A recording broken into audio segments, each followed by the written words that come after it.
des radios et télévisions guinéennes, des sites internet, des médias imprimés. Ils veulent savoir avec vous, Monsieur le Président, ce que vous proposez pour un patronat unifié en République de Guinée. Et tout à l'heure, je voudrais juste dire que le CNP Guinée est le plus vieux et le plus ancien des patronats guinéens. Il a été mis en place et dirigé depuis par des présidents qui se sont à l'issue d'un congrès électif. Il y a eu, durant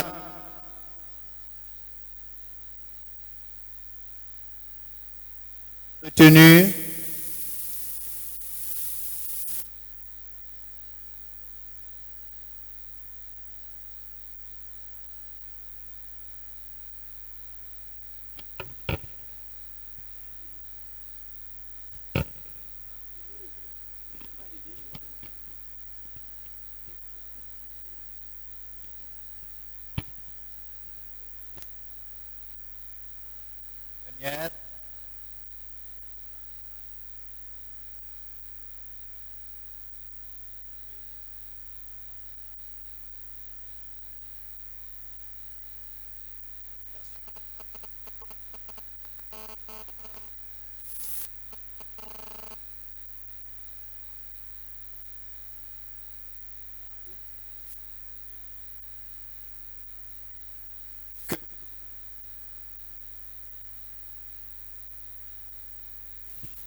opérer tranquillement et en toute sûreté en République de Guinée. Donc sans tarder, de vous présenter l'homme qui a été élu pour diriger le patronat guinéen. Il est vrai que vous l'avez dans ce qui a été distribué, mais il est bon de le rappeler. Une minute.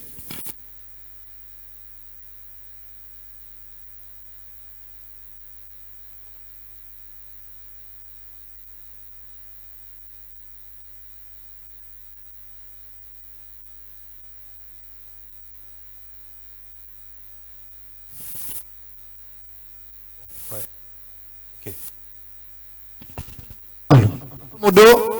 Monsieur Elajan, que vous voyez ici devant vous, ne connaît que l'économie et les finances. Il a été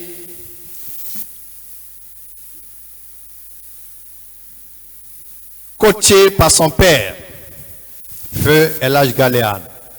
À 14 ans déjà, il a commencé à apprendre le b.a.-ba qui fait les grands hommes, qui fait les grands opérateurs économiques et qui fait ce qu'on appelle les capitaines d'industrie. À 18 ans, il a mis en place ce qu'on appelle aujourd'hui la représentation guinéenne de la Société Générale de Banque. Et quelque temps après, il a mis en place des structures qui sont aujourd'hui pérennes dans le domaine des mines, dans le domaine de l'industrie, dans le domaine du commerce, dans le domaine des assurances. Donc c'est cet homme-là qui va vous entretenir tout à l'heure et que vous allez découvrir au fur et à mesure que vous allez poser des questions et au fur et à mesure qu'il va vous donner des réponses. Le plus important aujourd'hui, c'est la solution qu'il apporte pour que enfin la Guinée puisse avoir une entité patronale unifiée dans laquelle se retrouvent des hommes propres, des hommes probes, des hommes qui ne fuient pas les impôts, des hommes qui ont des entreprises, des hommes qui ne sont pas des opérateurs économiques qui se cachent des impôts ou des opérateurs économiques qui ne peuvent pas voyager ou des opérateurs économiques qui sont toisés, qui sont indexés dans des scandales. Je vous souhaite la bienvenue. Et l'émission, nous allons lui donner la parole et lui prier de faire une introduction liminaire à cette conférence. Je vous remercie. Bonjour à tout le monde. Je remercie tous les journalistes qui ont accepté de se déplacer et de perdre un petit temps parmi nous. Je commencerai par remercier les membres du bureau patronal qui ont accepté également de se déplacer en ce laps de temps. Remercier également tous les participants dans cette salle. Je dirais que c'est un plaisir pour moi d'échanger avec vous.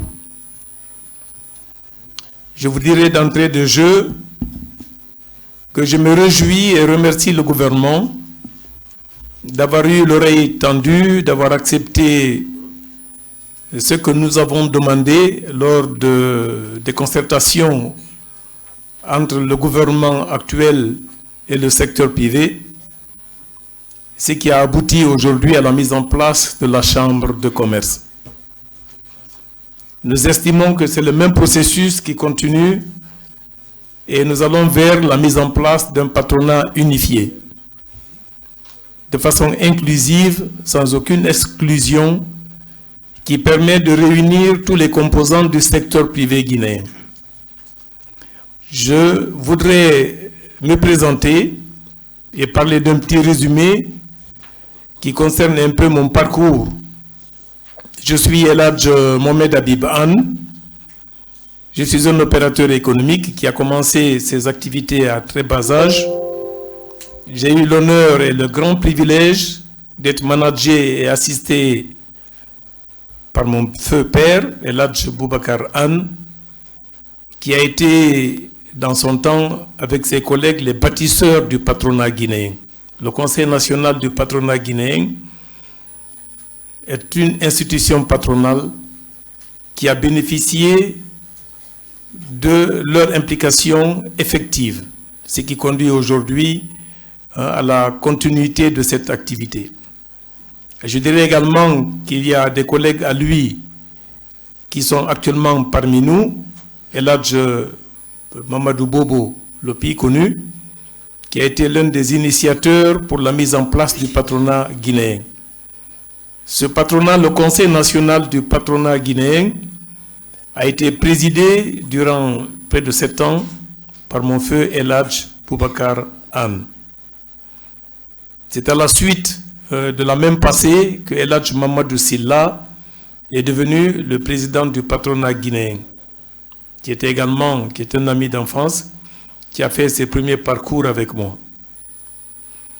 Donc j'ai commencé très jeune mes activités et ce qui m'a conduit à bâtir dans ce pays des activités pérennes, des activités qui ont créé de la croissance, des activités qui ont créé de l'emploi et des activités qui sont aujourd'hui des activités mobilisatrices de ressources. Je ne me vante pas, mais je pense que c'est un mérite, il faut que je le dise. Des activités pérennes qui sont là, qui méritent aujourd'hui d'être évoquées, qui constituent aujourd'hui, si vous voulez, l'icône de la croissance dans ce pays. Je parlerai de la Société Générale, connue de tout le monde, qui est une banque crédible, une banque solide et une banque liquide. Nous avons également conduit nos activités, nos orientations vers la mise en place d'une industrie cimentière. C'est les ciments de Guinée, aujourd'hui, qui a changé de dénomination. Ce sont les ciments Lafarge Holcim. Dans la même lancée, on s'est également orienté vers le secteur financier, nous avons installé en Guinée les assurances SONAG, les assurances SOGAM, et on s'est orienté également vers d'autres branches d'activité, notamment le secteur pétrolier. Le secteur pétrolier, on a participé effectivement à la transformation des différentes phases qui ont conduit aujourd'hui à l'installation de la SGP. Donc depuis ONA, le processus de mutation, on a pris part, on a effectivement participé et nous sommes actionnaires à part importante dans cette structure. La vision que nous avons eue toujours, c'est de bâtir des entreprises. Et ces entreprises aujourd'hui représentent des références. Et on dirait que ce n'est qu'un début. Et nous ambitionnons de continuer dans la même lancée. Je vous remercie déjà pour cette première introduction et je me prête à vos questions et réponses. Je vous remercie pour déjà l'attente. Merci. Vous savez, comme en principe, les médias n'applaudissent pas. Alors ils observent, ils écoutent et ils vont poser des questions. Je voudrais savoir dans la salle quels sont ceux qui sont prêts à poser des questions. Nous allons prendre la liste et à la suite de cela, nous allons distribuer la parole. D'accord, je vois Tamata, Sema, d'accord, je vois aussi Avenir Guinée, je vois Nostalgie. Hein? Oui, je vois Star 21. Oui, je vois Louise de Finesse. Je vois Léon. Ah, oui, d'accord. Oui, Khalil, Conakry News. Oui, d'accord, très bien.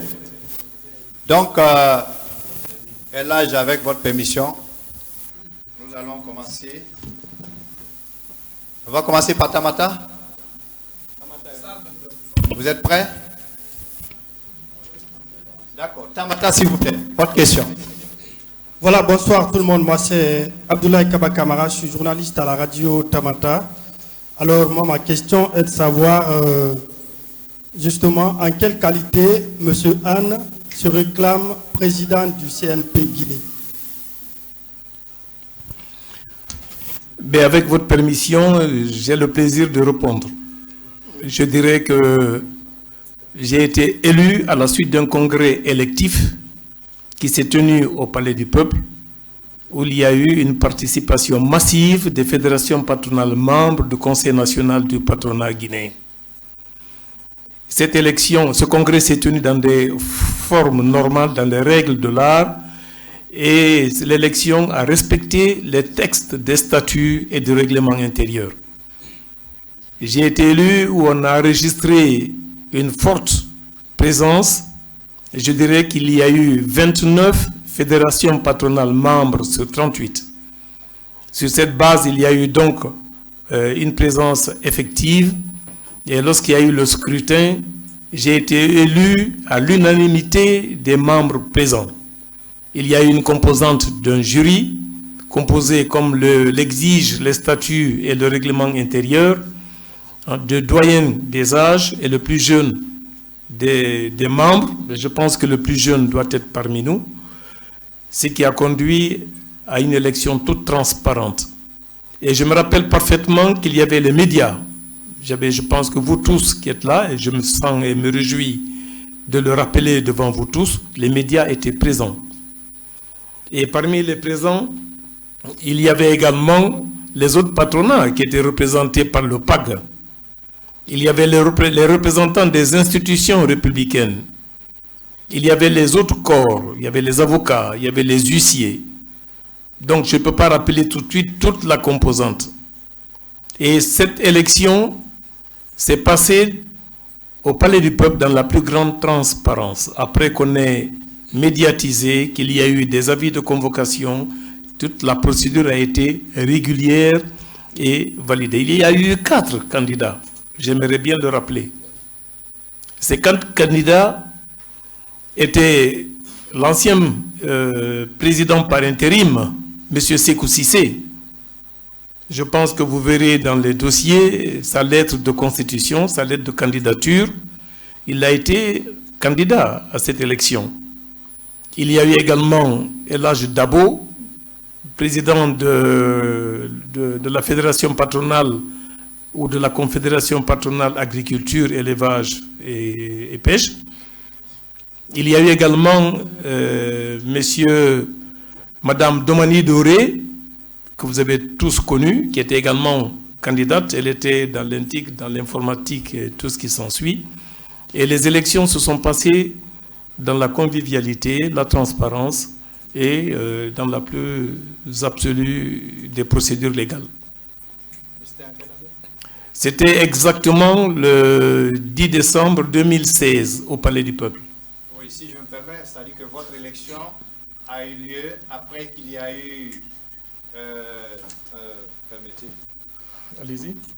Si je me permets bien, votre élection a eu lieu après le charivari qui, n'est-ce pas, et tout ce qui a permis l'élection de ceux qui se réclament aujourd'hui comme vos adversaires.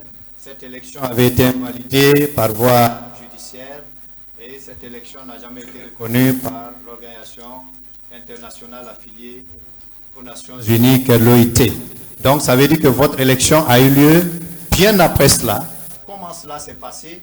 Comment ils sont allés à la recherche de El Hadj pour que El Hadj vienne en tant que solution mettre fin à ce querelle de leadership qui existait à l'époque à la tête du CNP Guinée. Merci beaucoup.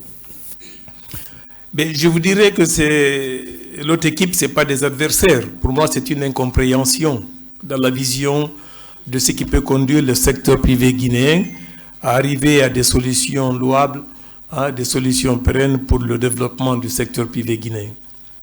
Il y a eu des polémiques à un certain moment. Je rappelle un tout petit peu pour que tout le monde soit au même niveau d'information.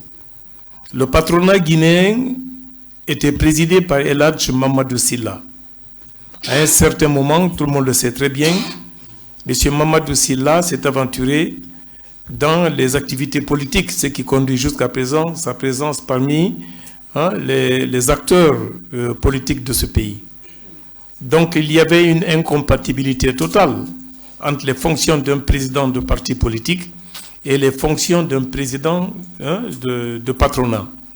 Ce qui a conduit à ce que M. Sékou Cissé devienne par décision du bureau le vice-président par intérim pour conduire les destinées du patronat. Mais je rappelle également que dans les statuts et tous les textes qui régissent le patronat, cette période était limitée. On ne peut pas assumer l'intérim pendant plusieurs mois. Je pense qu'il y avait un délai requis qui devait permettre au président par intérim de préparer pendant cette période des élections pour pouvoir élire un bureau exécutif. Malgré ces problèmes qui étaient là, des textes qui régissent tout le monde, M. El Hadj Mamadou Sylla a fait un forcing. Il a convié tout le monde à un congrès électif, un congrès ou une invitation, peu importe. Les gens se sont retrouvés sans comprendre réellement ce qui se passait. Cela s'est passé à l'hôtel Millennium, je crois. Et à la suite de cela, il y avait déjà des actions judiciaires qui étaient conduites initiées et engagées par M. Sékou Cissé.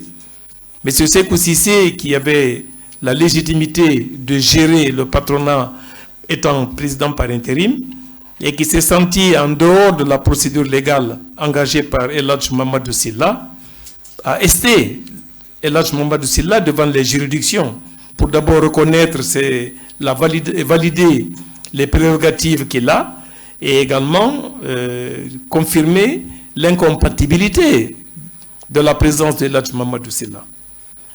Mais c'est ce qui s'est passé et les juridictions guinéennes ont confirmé que El Hadj Mamadou Sylla n'avait pas qualité à gérer le patronat guinéen. Il n'avait plus qualité à le gérer. Puisque, comme je vous l'ai dit, il s'était orienté vers d'autres activités politiques. Alors, cette invitation à l'hôtel a certes été managée et avant que la tenue n'ait lieu, je vous dis, les juridictions ont annulé cette convocation. Les juridictions guinéennes saisies par M. Sékou Cissé ont annulé ce congrès.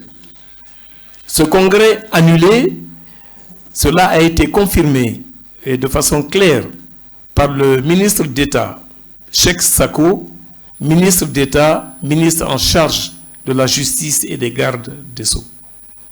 Dans la même lancée, le gouvernement a été très clair par le biais et la voix du Premier ministre, de l'ancien Premier ministre, M. Mamadi Youla. Il a tenu une interview claire indiquant la position du gouvernement. Ce congrès, il est nul et de nullité absolue. Il violait les décisions judiciaires et il ne respectait pas les textes également qui régissent le Conseil. Donc tout le monde a été invité à tenir un nouveau congrès électif. Le ministre Damantan également a fait une sortie. Il a indiqué que le gouvernement en Conseil des ministres a décidé de ne pas s'immiscer dans la vie des activités patronales, surtout celles qui sont affiliées aux institutions internationales. C'est ce qui a conduit le bureau exécutif à convier tout le monde à pouvoir s'organiser, se retrouver et décider de l'avenir qu'il fallait et de convoquer un nouveau congrès électif. Je vous dirais que je n'étais pas intéressé, je n'étais pas impliqué dans la vie patronale. J'étais membre du Conseil économique et social dans mes bureaux. J'ai reçu la visite d'une vingtaine de présidents des fédérations patronales membres du Conseil économique et social. C'est à la suite de cette première rencontre que les présidents des patronats m'ont convié, m'ont demandé de les assister, de les aider à restructurer le secteur privé, de les aider à restructurer le Conseil national du patronat guinéen. Bon, ma vision a été toujours de faire du bien et d'œuvrer pour le bien du secteur privé guinéen. C'est à la suite de cette, si vous voulez, saisine, que personnellement, j'ai demandé donc qu'on me permette respectueusement de consulter des personnalités qui sont membres du patronat. C'est ce que j'ai fait. Alors donc le congrès a été préparé. Avant la tenue du congrès, les mêmes membres se sont retrouvés pour me dire, Monsieur Anne, nous avons vu ce que vous avez fait dans votre parcours d'homme d'affaires. Nous avons apprécié tout ce que vous avez initié, ce que vous avez mis en place. Je ne vous ai pas cité toutes les actions que j'ai posées. Mais à la suite de ça, j'ai dit, bon d'accord, je le ferai. Mais je ne peux le faire que lorsque je me rapproche de certaines personnalités notoirement connues dans le secteur privé, notoirement connues dans la mise en place du patronat. Je vais les citer. J'ai été rencontré donc 4 personnalités, c'est ce que j'ai au préalable demandé. J'ai rencontré M. Bobo, Eladj Bobo, de Super V. J'ai rencontré également M. Tiangui, de Tiangui Pêche. J'ai rencontré par la même suite Eladj Suleiman Sissé, paix à son âme, qui nous a quittés. Hein? Et par la suite, j'ai rencontré M. Sékou Cissé, qui était le président par intérim, pour leur dire, bon voilà la sollicitude des présidents des fédérations patronales membres, et je voudrais avoir leur avis et leurs recommandations avant de m'impliquer dans le processus. Je vous confirme que j'ai eu la bénédiction de ces 4 personnalités. Et ces 4 personnalités m'ont demandé de m'impliquer et d'essayer de voir ce que je peux faire pour que le patronat sorte de cette crise qui ne faisait que gangréner le secteur privé. C'est par la suite que j'ai déposé ma candidature et j'ai participé à ce congrès électif que je viens de vous annoncer tout à l'heure, qui s'est tenu convenablement. Ceci concerne, si vous voulez, le parcours qu'il y a eu jusqu'à l'élection mon élection à la tête du Conseil national du patronat guinéen. Oui, merci beaucoup, Eladj. Bon, nous allons, comme je vois beaucoup de mains, je vois le lynx attend, Luis de Finesse aussi attend. Nous allons donner l'opportunité à M. Oumar Kamara, Conakry News, de poser sa question. Il y a une liste préétablie. Non, je prends à la volée. Okay. Sema et alerteur, vous attendez. Voilà.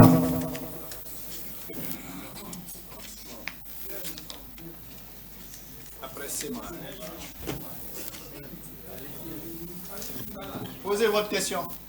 Voilà. Monsieur le Président, en tant que président des patrons, pensez-vous que le fait de n'avoir jamais bénéficié de marché public est un atout plutôt qu'une faiblesse? Expliquez. Je vous remercie. Je vous dirais que ça n'a jamais été ma priorité ou ma vocation de m'aventurer vers les marchés publics. J'ai des entreprises qui sont propres à moi. J'ai des entreprises que je manage qui sont des entreprises de la grande famille. J'ai des partenaires dans beaucoup d'entreprises et j'aurai l'occasion maintenant de vous citer quelques-unes rapidement. Aujourd'hui, vous avez les assurances Sonag, une compagnie d'assurance. Vous avez la Gaip Oil, une compagnie pétrolière qui est actionnaire à la SGP. Vous avez la Sogémine qui s'aventure aujourd'hui dans des grands projets d'extraction, de transport, de transformation des matières premières. On a des projets extrêmement importants. Je dirais en résumé qu'on envisage aujourd'hui l'implantation d'un complexe portuaire dans les deux zones de Kamfarandé et la zone de Bofa. Nous envisageons par la même suite, comme je l'ai dit la dernière fois lors des concertations, l'objectif que nous avons, nous, c'est d'amener nos partenaires à pouvoir financer des projets de transformation des matières premières localement, de la bauxite directement au lingot d'aluminium, et de permettre aux PME et PMI d'avoir effectivement des activités pour pouvoir bénéficier des produits finis en matière d'industrialisation. De par la même lancée, je vous dirais également que nous avons la GTC Logistique, nous avons le groupe Anne et Compagnie, qui est un groupe assez important, qui a beaucoup d'actifs au sein de plusieurs sociétés dans le pays. Donc, devant la lancée de ces entreprises, je dirais que ce sont des entreprises qui fonctionnent, qui ont des revenus, qui sont des mobilisatrices de revenus et également qui paient des impôts correctement.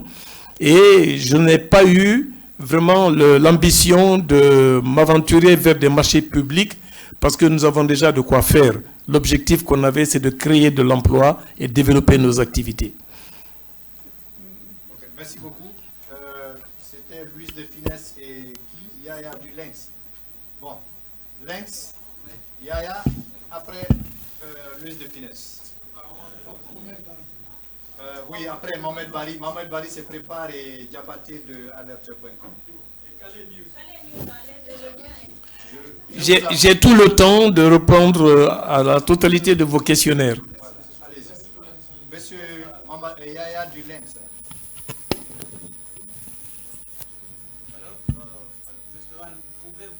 Parler de la représentation du CNP Guinée à l'international.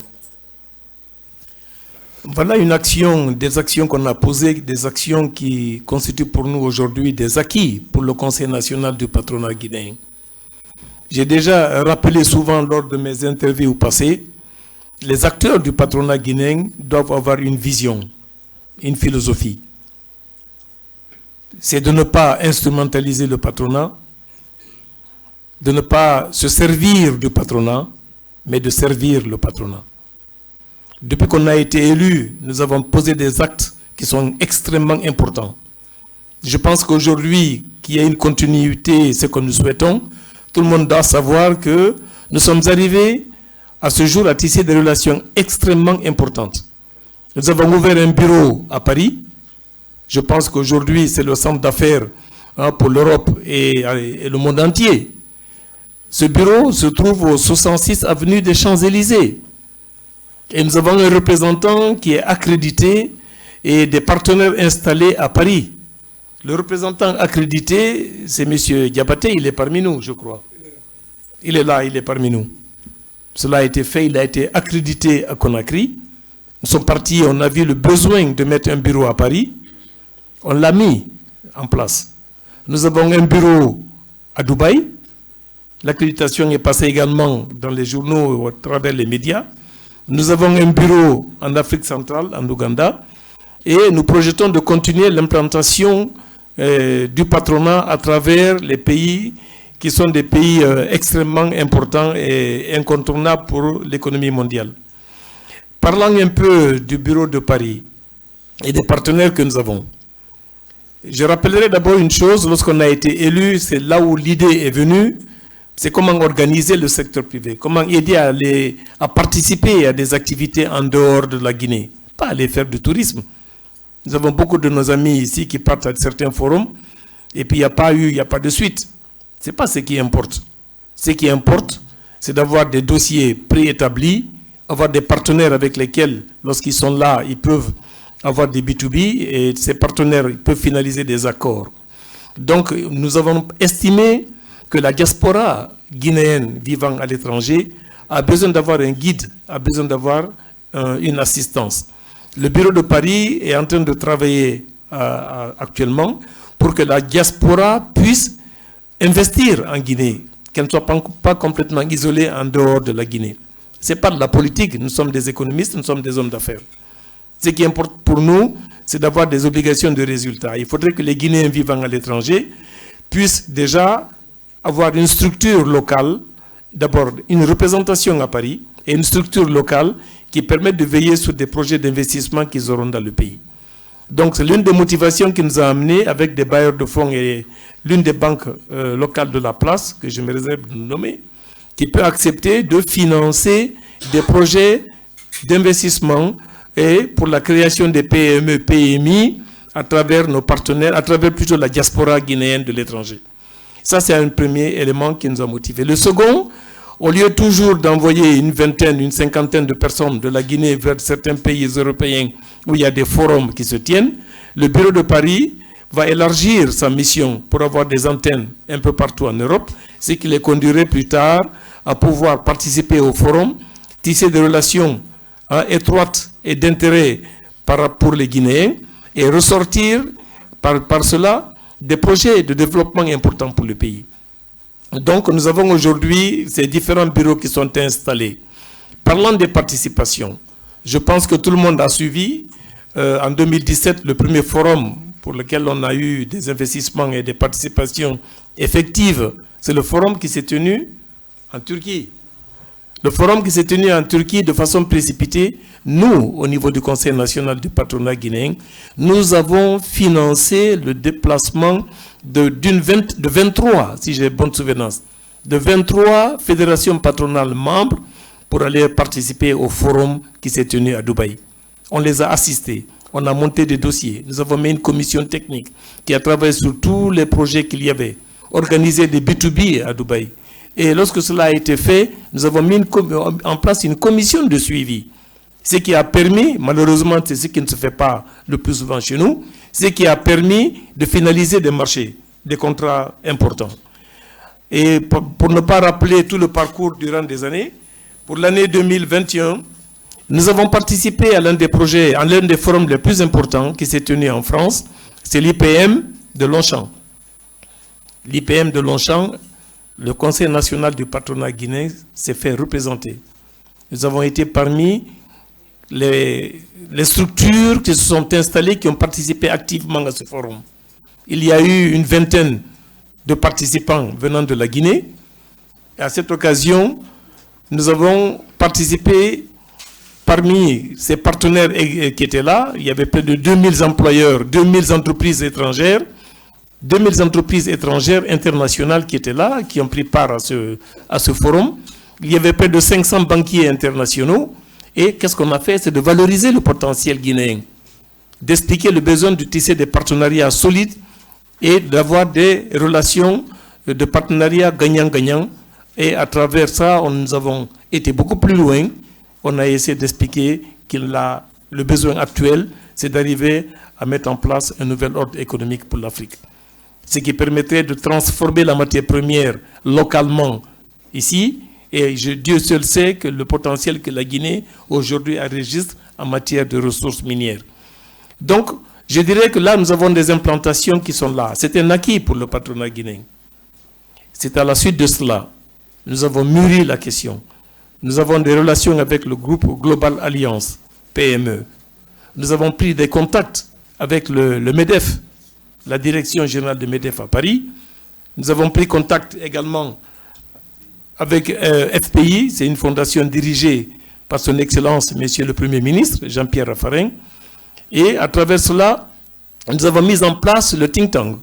C'est une plateforme qui mobilise régulièrement la France, l'Afrique et la Chine. Et cette plateforme, l'honneur nous est revenu. À ce jour, je suis l'un des vice-présidents d'honneur de cette plateforme. Et on envisage très rapidement, et très prochainement d'ailleurs, d'organiser l'un des plus grands forums en Guinée, un forum économique pour la Guinée, qui viendrait valoriser les mines et valoriser l'agro-industrie dans le pays, avec des partenaires chinois et avec des partenaires de l'Europe. Donc, là, l'accord de principe est obtenu, mais nous n'avons pas encore fixé la date, les préparatifs viendront, et c'est ce qui va se passer. Alors, c'est à la vue de tout ça, lorsque je suis arrivé lors de la journée de concertation, j'ai sollicité à de son Excellence, Monsieur le Président de la République, qu'il accepte, qu'il ait l'oreille attentive, et ce qu'on vienne vers la restructuration du secteur privé guinéen. Il n'y avait pas de chambre de commerce. Aujourd'hui, son attention, le gouvernement guinéen, bien informé de cette préoccupation, est arrivé à mettre en place la chambre de commerce. Mais le patronat, je pense que jusqu'à présent, il y a des divergences de point de vue. L'entité qui est protégée par le concert des Nations Unies, le monde du travail, l'OIT, le BIT. Le BIT, c'est le bureau de l'OIT. C'est le monde des employeurs et le monde des employés. Ce sont les deux entités. Il y a des conventions ratifiées par le gouvernement guinéen. Alors, qu'est-ce qu'il faut faire? C'est de mettre actuellement un patronat unique, si possible, dans la mesure de possible, pour que tous les efforts convergent vers la même vision, de façon à ce qu'on ait une entité. Moi, je ne suis pas opposé que tout le monde soit autour de la table. Sinon, je suis élu démocratiquement dans la plus grande transparence. Je peux dire, bon, écoutez, je continue. Le chef de l'État a fait un appel. Il a demandé à ce que les patronats soient unifiés, mais pas dans l'exclusion. On ne peut pas unifier dans l'exclusion. Ce n'est pas possible. Le patronat, c'est des couches composantes. Aujourd'hui, je dirais, où sont les miniers? Où sont les pétroliers? Où est la téléphonie? Où sont les acteurs, des autres acteurs importants qui sont là, qui représentent le secteur privé guinéen, qui payent, qui créent de l'emploi, qui payent les impôts, qui mobilisent des ressources pour l'État? C'est cette composante qui est incontournable pour aider l'économie guinéenne. Alors, ma vision a été de me rapprocher du bureau exécutif, de parler avec tout le bureau exécutif et de leur dire, tendons la main, exposons cette préoccupation, essayons de voir comment on peut arriver à mobiliser tout le monde et à être autour de la table. Mais l'autoproclamation ne conduit pas à la représentativité d'un bureau patronal. Un bureau patronal, c'est quoi? Ce sont des hommes d'affaires qui sont élus par un congrès électif. C'est ce qui légitime un patronat. Et c'est ce qui est reconnu sur le plan international. Et c'est ce qui permet d'avoir des personnalités crédibles et représentatives. La cacophonie ne sert à rien. Aujourd'hui, il est vrai qu'on est régi par des textes qui protègent les patronats, mais nous sommes tous des Guinéens et on est dans une vision. Ce que nous devons faire, c'est d'aider la gouvernance actuelle à transcender complètement les préoccupations actuelles. Et nous sommes dans cette dynamique. Voilà mon point de vue par rapport à cette vision. Merci beaucoup. Maintenant, on va alterner. Luis de Finesse, c'est lui qui devait prendre la parole. On va demander à Star 21 de se préparer. Luis de Finesse, après Star 21. Et Diabaté de Algérie 24, Algérie 54 et alerter.com se prépare. Calais News.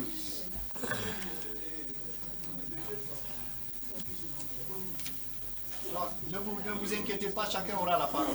Est-ce que vous pouvez vous poser votre question, monsieur de Luis de Finesse? Parlez à haute voix et on passe. Bonjour, monsieur.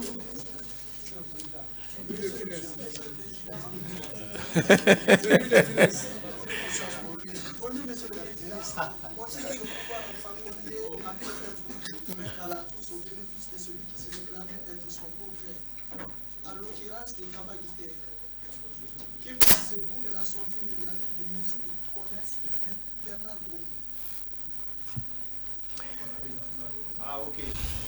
la mise en place du patronat unifié. D'accord, merci. Mais je vous remercie. Je dirais que j'ai suivi avec beaucoup d'attention la sortie de Monsieur le ministre du Commerce. C'est un ministre de la République. Il mérite autant de respect que le titre qu'il porte et de la confiance que le chef de l'État lui a porté. Je donnerai juste une petite précision qui permettrait peut-être d'avoir des mesures correctives. Lorsqu'on parle d'une continuité d'une administration, on voit les faits réels, les faits du passé, de la gouvernance précédente, pour pouvoir aller vers une nouvelle vision. Le congrès électif dont on parle, qui dit aujourd'hui que oui, Kaba Giter, mon frère, a été reconduit et que c'est lui qui doit être reconduit, je vous dirais qu'il y a une mauvaise lecture de cette vision de continuité d'une gouvernance par rapport à une autre gouvernance. Pour ne pas aller au-delà, je dirais simplement que je prie le bon Dieu de déverser sa grâce et sa bonté en moi pour que je me contienne. Et de façon claire, je vous dirais que le premier ministre de l'ancien gouvernement, il n'y a pas plus éloquent et plus représentatif et mieux indiqué que le premier ministre. Le premier ministre, Mamadi Youla, a été clair. Il a indiqué à travers une interview qui s'est tenue que le Congrès, il est nul et de nullité absolue, que nul n'est au-dessus de la loi. Donc par conséquent, il invite tout le monde à aller vers un nouveau Congrès. Je pense que le visuel se trouve aujourd'hui sur les sites. Pour ceux qui n'en ont pas, on peut vous donner un résumé de ce parcours. C'est un visuel, ce n'est pas une explication fictive. Vous avez par la même occasion la déclaration du ministre Cheikh Sako, je vous en ai parlé tout à l'heure. Ministre d'État, ministre de la Justice, garde des Sceaux, qui a été clair également, qui a expliqué qu'on ne peut pas enfreindre à la loi et se faire l'invincible, donner l'impression qu'on peut aller au-delà de ça. Donc il a également confirmé la nullité, il a demandé à ce que tout le monde, que le Congrès, que les membres reviennent vers un Congrès électif. Le ministre Damantan, la même chose. Donc ces faits sont là. Ce n'est pas parce que les tendances familiales peuvent influencer un secteur privé. Non, on a accordé tout le respect à l'ancien régime. Le président Alpha Condé a été un président de la Guinée. Il mérite le respect et la considération de ce qu'il a eu à poser comme acte pendant son temps. On ne s'est jamais opposé à la vision et au développement de ce pays. Nous, ce qui nous concerne, nous, c'est le développement du secteur privé. Nous avons eu des handicaps majeurs pour le développement du secteur privé. C'est dans cette lancée qu'on est, et c'est ce qui nous conduit aujourd'hui à continuer à plaider auprès du gouvernement, auprès de tous les partenaires économiques qui sont à travers le monde, des partenaires de la Guinée, de penser que la Guinée a besoin de sortir des carcans dans lesquels aujourd'hui nous vivons pour qu'il y ait une émergence pour ce pays. Alors ce qui est important pour nous, c'est d'avoir une institution forte. C'est la vision que nous avons. Un patronat fort, une institution forte, représentée par des personnalités crédibles. Des personnalités qui ne s'approprient pas des marchés publics et qui ne les réalisent pas. Des personnalités qui ne prennent pas des capitaux de l'État et s'en approprient. C'est un patrimoine de l'État. Des personnalités qui créent de l'emploi. Et ce sont des personnalités qui partagent les marchés. Lorsqu'aujourd'hui, un homme d'affaires bénéficie des marchés publics, il doit penser aux PME. Il doit penser aux petites et moyennes entreprises. Il doit créer de l'emploi autant qu'il peut. Et ce sont, écoutez, tous les hommes d'affaires du monde qui existent aujourd'hui, qui se sont développés. Je suis désolé de sortir un peu du carcan, je vais vous le dire. Ils ont tous une tête, ils ont deux mains, ils ont deux pieds, pas plus. C'est la conviction, la volonté et les chances de réussir. Alors je voudrais que tout le monde sache que c'est ça, la vision qui nous anime. Donc le fait d'être un beau-frère de l'ancien régime ne nous a pas empêché de continuer nos activités. On a été élus, on a continué. Et le chef de l'État, lorsque, en son temps, il a demandé des informations, on les lui a apportées. Mais ça ne nous a pas empêché de continuer nos activités. C'est comme dans la phase actuelle, rien ne peut nous empêcher de continuer nos activités. Je souhaite que tout le monde comprenne et qu'on aille vers la même convergence afin que ces différences qui ont existé depuis longtemps, qui ont gangréné, qui n'ont aidé à rien, qu'on se surpasse pour aller de l'avant. Donc on a continué nos activités et on continuera nos activités. Si nous arrivons à bâtir un patronat unique, ce patronat sera fort, les partenaires auront confiance, les investissements se développeront. C'est ça, merci. Oui, merci. Donc la parole était à Star 21 et monsieur de Algérie 54 se prépare, c'est ça. Monsieur de Star 21, c'est vous? Allô, allô. Espace, d'accord. Oui, bonsoir. Monsieur le Président, je voudrais commencer par cette mention pour cette fluidité sur le plan communicationnel. C'est rare, en tout cas félicitations. J'ai deux questions. Ma première question, c'est par rapport à cette prévaut au niveau du patronat guinéen, en ce qui concerne notamment cette désunion. Aujourd'hui, à vous demander qu'est-ce qui explique le fait que cette crise perdure autant, selon vous, et quelles sont les conséquences de cette situation sur le secteur économique en Guinée? Ça, c'est la première question. La deuxième, c'est un peu votre regard en tant qu'opérateur économique, pas de moindre, votre regard sur la situation économique du pays depuis le 5 septembre. Merci. Mais je vous dirais que, sans me répéter, je n'ai pas beaucoup communiqué parce que j'aime pas trop les polémiques. J'ai rencontré des personnalités, j'ai rencontré des hommes d'affaires, j'ai rencontré les autres camps, j'ai fait des pas. Je suis un conciliateur. Je pense que je suis un homme positif. Et j'aime être concret dans ce que je pose comme action. Les activités que je mène peuvent me permettre de rentrer chez moi et de dormir sans travailler et avoir de quoi vivre. Mais ce n'est pas ce qui me préoccupe. Ce qui me préoccupe, m'a toujours préoccupé, c'est comment aider à restructurer le secteur privé guinéen et amener à donner une chance à créer de l'emploi et à développer les activités de ce pays. La Guinée a un potentiel inimaginable. Il faut voyager un peu pour savoir ce que c'est. Les communications, je les ai faites ailleurs avec nos partenaires pour leur dire, venez en Guinée, comprenez dans quoi on vit, aidez-nous. Ça a été ma communication. Sur place ici, la polémique qui est là, je me suis déplacé. Je suis allé vers les autres partis de l'autre camp, s'il faut le dire, pour leur dire, écoutez, nous sommes tous des frères. Ça ne sert à rien et personne ne peut influencer personne. Donnons-nous la main, bâtissons ce qu'il faut pour le pays. Nous sommes dans beaucoup d'activités aujourd'hui. Ces différentes activités permettent à beaucoup de familles aujourd'hui d'avoir de quoi vivre. Donc la vision que nous avons, c'est ça. Je ne sais pas si ça répond à votre question. Alors, de reposer la question que je... La question de savoir pourquoi selon vous cette crise perdure autant. Écoutez, une guéguerre de... une guéguerre de leadership. Le patronat n'est pas une propriété privée. Le patronat n'est l'apanage de personne. C'est la propriété de personne. C'est un bien qui appartient au secteur privé guinéen. Je vous donnerai des exemples. En France, l'un des plus grands fortunés, une structure assez importante, le groupe Bouygues.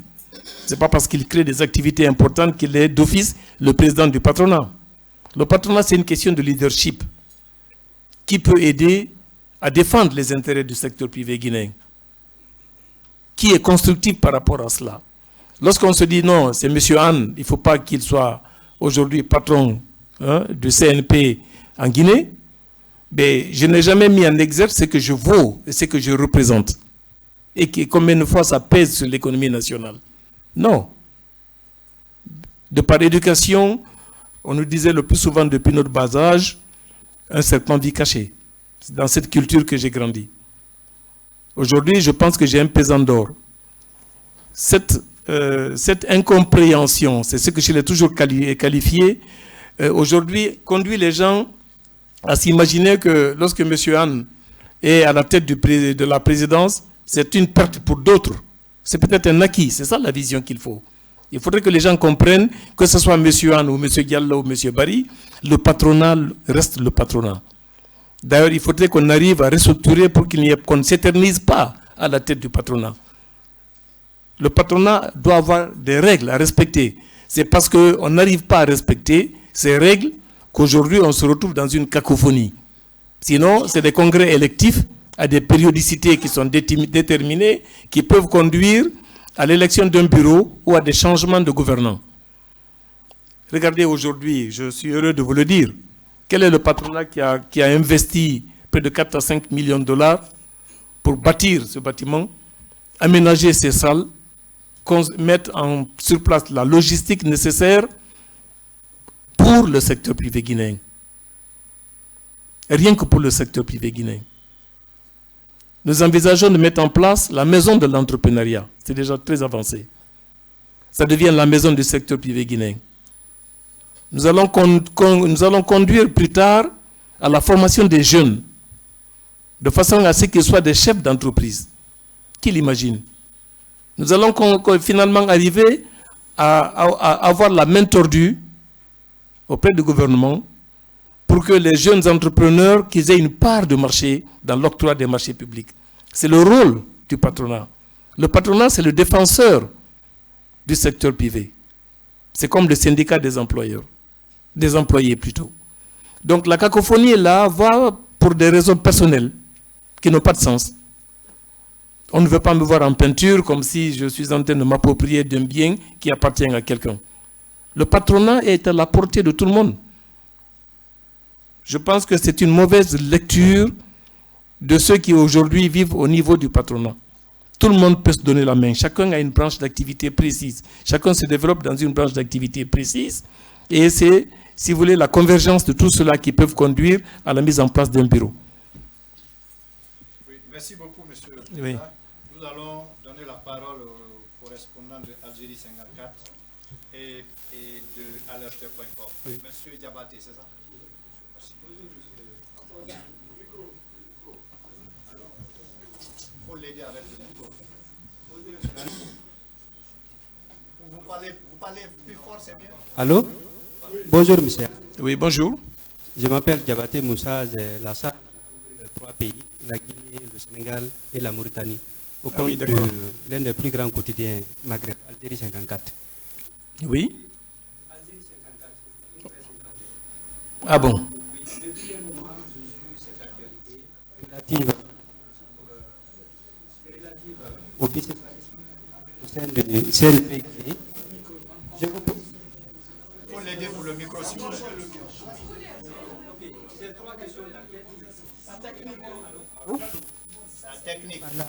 Allô? Allô? Des questions d'enquête? Effectivement, j'ai 3 questions d'enquête. D'abord, la première question, est-ce qu'aujourd'hui, parce que vous venez de parler de la tendance est aujourd'hui d'aller vers un patronat unifié, et quels sont, en cas de cette perspective, quels seraient les critères de convergence pour aller vers un patronat unifié? Deuxième question, si toutefois la démarche ne vous convient pas, est-ce que vous serez prêt à aller vers les tribunaux? Et troisième question, est-ce que vous doutez d'une inclinaison de la part des autorités actuelles à se penser vers une entité particulière? Je vous remercie. Ben, je vous remercie, vous qui faites des enquêtes. Je pense qu'on n'a pas atteint le niveau des enquêtes aujourd'hui. Ce qu'on est en train de dire, c'est au vu et au su de tout le monde. Pour arriver à éviter cette cacophonie ou un bicéphalisme au niveau du patronat, c'est de suivre les règles. Lorsque les règles sont étalées autour de la table, les procédures sont connues et respectées, il n'y aura pas de bicéphalisme. Il n'y aura pas d'incompréhension. La Chambre de commerce est tenue. Quelles que soient les tendances qu'il y a, ils ont mis en place un bureau.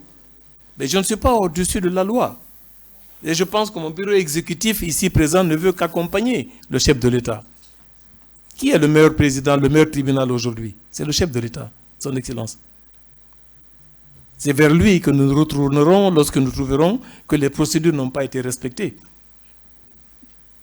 Mais j'estime que les cadres mis en place, les autorités en charge de ce dossier sont assez responsables et ceux-là vont aider à ce que tout se passe parfaitement bien. J'ai eu des entretiens avec toutes ces grandes personnalités et je pense que la vision est claire. C'est d'amener tout le monde à aller vers un consensus. Okay, merci beaucoup, Monsieur le Président. Nous allons demander à SEMA de se préparer En attendant, nous donnons la parole à Nostalgie. J'ai vu Nostalgie Guinée. Nostalgie Guinée pour vos questions, pour votre question. Mamoudou Diallo, journaliste à la radio Nostalgie, chargé des questions minières. Je parle sous le contrôle de M. Bouna, qui est dans cette salle de conférence, je vais dire. C'est un acteur du secteur minier, je parle sous... Il a été responsable à un certain niveau, en tout cas, de Bouna Batax. Vous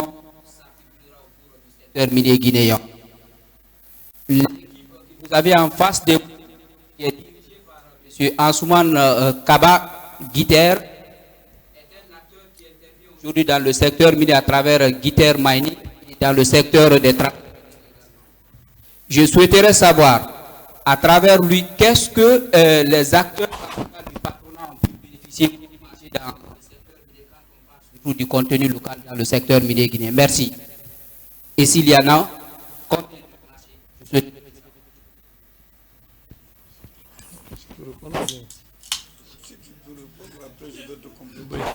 Mais écoutez,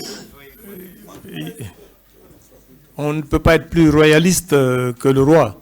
Je vais donner un petit avis et permettre à Eladj Bouna, qui est une grande personnalité qui intervient dans le domaine, de donner un avis.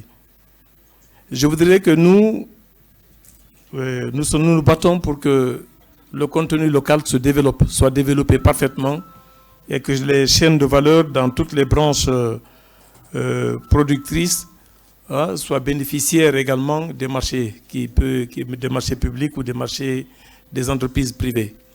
Le secteur minier est un secteur extrêmement important, c'est pourquoi on se bat. Donc nous allons aller de façon très positive pour que dans les textes de loi, le code minier et éventuellement la nouvelle législative permettent de sécuriser les PME et les PMI en les octroyant une part du marché qui leur permettra de se développer. Je vous laisse le soin à Eladj Bouna de donner un mot. Je vous remercie.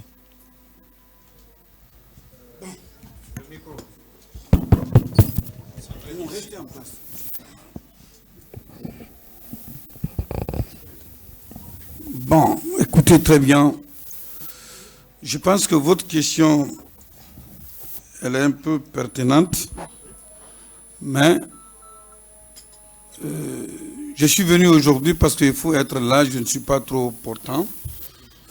Je ne suis pas trop bien portant. Vous avez parlé tout à l'heure de Bouna Batax. Ça, c'est une situation personnelle. Mais ici, notre patronat qui est là, je vous le jure aujourd'hui, si tout le monde était convié, les journalistes n'allaient pas avoir la place. Nous respectons le gouvernement, le Premier ministre et le Président de la République. C'est en fait, nous sommes là pour appeler toutes les fédérations afin que nous allons aller à un patronat unifié. Mais ce qui est dans les domaines miniers, je ne vais pas m'étaler là parce que pourquoi? Parce que tout le monde sait, ça fait 12 ans, 13 ans. Moi, j'ai perdu $1 million. Je n'en disconviens pas. Mais si je ne peux même pas gagner cet argent cette année encore, mais autant que je vis, autant que Dieu est là, et Dieu peut me donner plus que ça. Mais l'important, c'était quoi? J'avais 650 travailleurs. Et il y a des journalistes dans cette salle qui m'ont accompagné à Banangoro, dont j'ai payé 3,9 milliards au bout de 24 heures. C'est pour vous dire qu'il y a Eladj Ndaye qui est là, comme les représentants, notre représentant qui est de Paris, c'est Mme Camara et tant d'autres, tout ce groupement que vous trouvez devant vous, on n'a pas de marché de l'État. Allez-y, regardez, qu'est-ce qui s'appelle un patronat? Celui qui a 10 travailleurs est un patron. Celui qui a 5 travailleurs est un patron. Celui qui a 3 travailleurs est un patron. Les vrais hommes qui se sentent qu'ils ont des moyens ne se cachent pas à côté du patronat. Parce que ne prends pas du titre pour prendre le titre et pour amputer l'État. J'ai été honorable député, président d'une grande commission. Je sais aujourd'hui que le président Mamadi Doumbouya et son gouvernement, en train de mettre quelque chose en place, ils ont dit que la refondation, on ne peut jamais semer le riz et cultiver et puis venir chercher le fonio. Ne vous en faites pas. Ce que tu ne peux pas avoir aujourd'hui, tu vas l'avoir. Même si M. Anne pense aujourd'hui qu'il est président du patronat. Je prends l'exemple à mon président, qui est correct et honnête. Mais s'il sait qu'il y a quelque chose caché derrière sa veste, qui appartient à l'économie de l'État, tout ce que tu pousserais de la mer réclamerait un jour. Ce que tu prendrais à l'État, l'État reprendrait ses biens. On remercie monsieur le ministre. Si le ministre du Commerce, ses cadres suivent son programme, qui est en train de suivre le programme de l'État, je le jure, nous aurons un patronat à ma pensée. Le premier responsable qui doit être présentement, comme on doit prendre un président de la transition de 3 mois, la manière que le président de la transition a dit qu'il ne veut pas être électif, je pense que le patronat aussi, si c'est pour 3 mois ou pour 6 mois, celui qui doit être président, je prie que le ministre et le gouvernement n'a qu'à savoir que ce premier président qui va organiser les élections ne doit pas être un président candidat pour être élu à sa propre succession. Je vous remercie. Merci Elhaj. Nous allons continuer. Calais News, oui. Allô? Nous nous excusons pour le retard. C'est mademoiselle Hassatou Lamara. Calais News, vous pouvez poser votre question, madame. Après, Léon se prépare pour le compte du populaire. Et on peut te libérer. Ibrahim Assouri, se prépare aussi à venir Guinée. Allez-y, madame. Ok, bonsoir à tous. Alors, moi, c'est Hassatou Lamara Naba du site Calais News et Actualité Féminine. L'un de mes confrères a touché une question, mais je ne suis pas très satisfaite de la réponse. Mon confrère de Algérie, je crois, c'est par rapport vraiment à la mise en place d'un patronat unifié. Tout à l'heure, vous avez listé ici beaucoup de projets que vous voulez mettre en place, notamment le Forum économique en Guinée, la Maison de l'entrepreneuriat et autres. Mais là, qu'est-ce que vous allez apporter, qu'est-ce que vous allez faire pour qu'il y ait vraiment ce patronat unifié? Parce que là, il y a des bisbilles. Dire que vous allez partir à la justice et autres, c'est vrai qu'il faudrait aller si ça ne va pas, mais est-ce que réellement il faudrait passer par cette stratégie-là, étant donné que vous avez toutes ces idées, toutes ces initiatives? Et si maintenant vous mettez cela au compte du patronat, alors que l'autre camp n'est pas d'accord, qu'est-ce que vous en pensez? Et surtout, qu'est-ce que vous allez mettre en place pour ramener tout le monde dans ce patronat? Ça, c'est la première question. Maintenant, Mohamed Barry avait touché une autre question que je voulais poser. C'est par rapport à votre analyse de la situation économique du pays. Vous n'avez pas répondu à cela depuis le 5 septembre. Merci bien. Ben écoutez, je vais vous dire, hein, pour arriver à un patronat unifié, je confirme à tout le monde, et je l'ai confirmé aux autorités, que nous sommes à 100% partants pour suivre les instructions et les recommandations du chef de l'État. Et je voulais rappeler ici que c'est moi qui ai initié, c'est moi qui l'ai demandé au Palais du Peuple.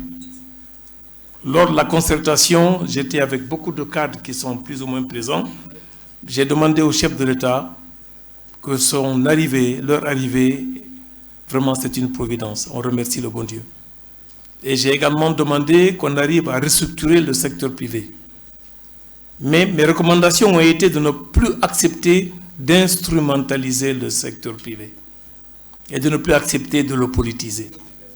Donc je ne peux pas vouloir qu'il y ait une institution forte et ne pas contribuer à la mise en place de cette institution.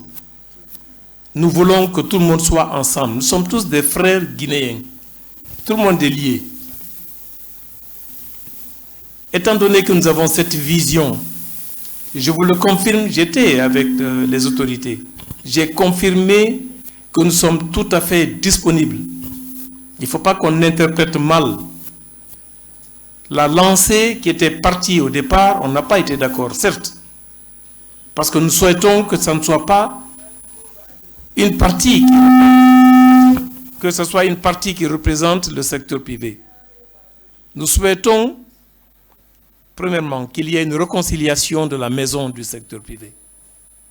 On ne peut pas aujourd'hui parler d'une partie du secteur privé et ignorer la présence au sein du patronat de certains acteurs importants de l'économie. Par la suite, nous avons demandé, comme l'ont également demandé d'autres acteurs, la mise en place d'un bureau provisoire. C'est un bureau provisoire qui va conduire ce processus jusqu'à la mise en place d'un bureau électif. Que pendant cette période, que toutes les composantes du secteur privé guinéen soient mises à jour, qu'on les convie à se mettre à jour, qu'on les formalise, parce qu'il y a une bonne partie non structurée. Que toutes les composantes soient bien représentées. Donc on doit aller par des mises en place de commissions devant permettre à l'ensemble des acteurs du secteur privé d'être formalisés. Maintenant, les membres de la commission, c'est un sujet à discuter. Il faudrait que tous les acteurs de ce bureau provisoire ne soient ni électeurs ni éligibles. Que tout le monde accepte le principe de conduire un process qui doit amener tout le monde à l'intérieur de façon inclusive dans l'organisation et la tenue d'un congrès électif. C'est ce congrès électif transparent, inclusif, qui pourrait crédibiliser une institution forte. Ça, c'est notre vision par rapport à ce patronat. Donc, on est totalement disponible et disposé. Que toutes les autorités comprennent de façon claire, nous ne refusons pas d'être avec tout le monde, mais il faut bien qu'on respecte les méthodes, les procédures et les conditions de participation de tout un chacun. Allant au-delà de cela, pour parler de l'économie, vous avez posé une question importante. Je pense qu'il y a d'autres qui pourront intervenir. Oui, je vais permettre à Eladj Bouna, qui est le premier vice-président, d'intervenir. Bon, madame, votre question que vous avez mise en place, je pense que nul ne peut dire aujourd'hui, quand il y a un État en place, l'État fait 24 heures, il faut d'abord savoir qu'il a fait un pas. L'État, ce n'est pas un être humain. C'est une machine qui est conduite en elle-même. Donc, pour moi, je peux dire qu'il y a eu un pas. Pourquoi? Dans le domaine de tout ce qu'on parle aujourd'hui, depuis que la guerre de la Russie a commencé, sauf la Guinée, que les choses n'ont pas allé à la volée. Donc on peut remercier quand même le gouvernement en place dans ce domaine. Parce qu'aujourd'hui, tous les sous-régions, même en Europe, là où on prend des choses, tous les prix sont montés à la flambée. Donc, mais en Guinée, il faut voir aujourd'hui, malgré ces deux jeunes qui sont en place, ils sont venus trouver d'abord, parce que eux, ils ne sont pas venus avec l'argent, hein, mais ce qu'ils ont trouvé en place, ils sont en train de bien gérer le pays avec ça. Donc ici, tout ce qu'on peut parler de la politique, on n'en parle pas, mais il y a aujourd'hui, la Guinée est mieux que certains pays. Donc nous, dans le domaine économique, on peut dire aujourd'hui que surtout l'économie est revenue dans le bon système. Je ne dis pas ce que les commerçants font, mais le dollar est tombé aujourd'hui jusqu'à 850. Le euro est descendu aujourd'hui jusqu'à 950. Donc ce qui veut dire qu'il y a déjà un pas. On peut remercier que le gouvernement est en train de partir. Si l'économie n'était pas mise en place, chacun de nous savait que le dollar et l'euro s'est arrêté à un seul prix de 1 million 100 à 1 million 200. On a fait plus de combien d'années dans ce sens? Donc ça peut dire déjà qu'il y a un progrès dans ce domaine. Mais c'est ce qui se passe au marché, on ne peut pas savoir. Ce qu'on dit, merci, les 6 mois, je n'ai pas vu d'abord un problème. Parce que quand vous entendez un problème dans un pays, c'est le devise. Si le devise ne monte pas, le devise ne fait que descendre, il faut savoir que l'économie est en train de bouger. Je vous remercie. Merci Elhadj. Merci Elhadj, je crois que tout est bien résumé. La gestion du pays, elle est satisfaisante. Les opérateurs économiques ne demandent qu'à contribuer à relancer le secteur privé pour que le secteur privé soit un moteur du développement de la Guinée. Donc, si vous permettez, nous allons demander à Ibrahima Sory de Avenir Guinée de prendre la parole, à monsieur de Alerteur et Continental FM de se préparer. Voilà, je vous remercie. Sema. Non, Sema, je n'ai pas oublié Sema. Allez, Kro. Alerteur Guinée d'abord, s'il vous plaît. Oui, mais allez-y, posez la question. Oui, monsieur de... Voilà. Si le devise est tombé. S'il vous plaît, Avenir Guinée. Non. Allô? Allô? Oui. Bonsoir tout le monde. Je suis Ibrahima Sory Silla, journaliste à avenirguinée.net. Alors, moi je voudrais que monsieur le CNP apporte une explication ou une précision à propos d'une situation qui a été évoquée lors d'une conférence de presse précédente. Le CNP a annoncé que le ministère du Commerce s'était activé pour l'unification du patronat à travers la mise en place d'un comité de suivi consensuel qui devrait être géré par le secrétaire général du ministère. Dites-nous où vous en êtes aujourd'hui. Qu'est-ce qui a été le fruit de la mise en place de ce comité de suivi consensuel? Je vous remercie. Écoutez, je vous remercie. Il est vrai que dans la vision du ministre et de par son courrier, cette commission devait être mise en place. Je pense qu'ils ont engagé deux processus en même temps. La mise en place de la chambre de commerce et la mise en place du patronat. Alors ils se sont beaucoup plus intéressés au problème le plus brûlant, c'était la mise en place d'une institution qui n'existait pas depuis des années, c'est la chambre de commerce. Chez nous, ils ont demandé à ce que nous nous concertions tous, que nous essayions de rencontrer toutes les fêtières, toutes les organisations socio-professionnelles, qu'on puisse avoir leur avis et leurs recommandations et qu'on les remonte au niveau du ministère. Donc je pense que le second process va se mettre en place. C'est celui dans des conditions normales, je le dis bien, dans des conditions normales, la mise en place maintenant du process pour l'unification des patronats. Ce n'est même pas une question d'unification, mais la mise en place d'un unique patronat. Cela conduit à quoi? Cela conduit d'abord à une part des assemblées générales extraordinaires qui vont conduire ces différents patronats à une autodissolution. Ça, c'est la première des choses. Ensuite, des assemblées générales extraordinaires pour conduire à la constitution de nouveaux patronats. Donc, il y a tout un processus qu'il faut mettre en place. Et je pense que pour le moment, c'est ce qui va être maintenant posé comme planning de mise en place de ce patronat unique. Merci beaucoup. Oui. Le suivant, c'était Baba Montidjan. Merci. Et d'ici Alerteur également de la radio Continentale. Monsieur le Président, merci pour le temps.